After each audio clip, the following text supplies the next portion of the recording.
श्रीमद् भगवद गीता यथारूप अध्याय 13 श्लोक संख्या 35। क्षेत्र क्षेत्रज्ञयोरेवम् अंतरं ज्ञान चक्षुषा भूत प्रकृति मोक्षं च ये विदुर्यान्ति ते परम।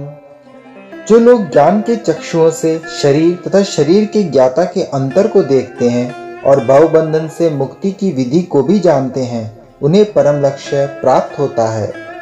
तात्पर्य: इस 13वें अध्याय का तात्पर्य यही है कि मनुष्य को शरीर, शरीर के स्वामी तथा परमात्मा के अंतर को समझना चाहिए।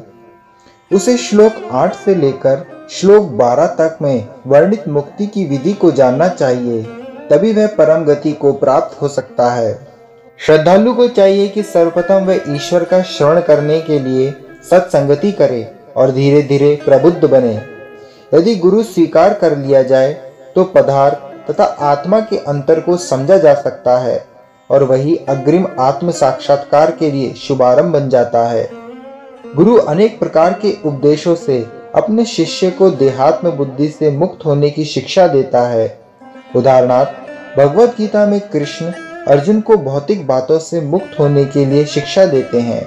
मनुष्य यह तो समझ सकता है कि यह शरीर पदार्थ है और इसे 24 तत्वों में विश्लेषित किया जा सकता है। शरीर स्थूल अभिव्यक्ति है और मन तथा मनोवैज्ञानिक प्रभाव सूक्ष्म अभिव्यक्ति है। जीवन के लक्षण इन्हीं तत्वों की अंतःक्रिया विकार है, किंतु इनसे भी ऊपर आत्मा और परमात्मा है। आत्मा तथा परमात्मा दो हैं।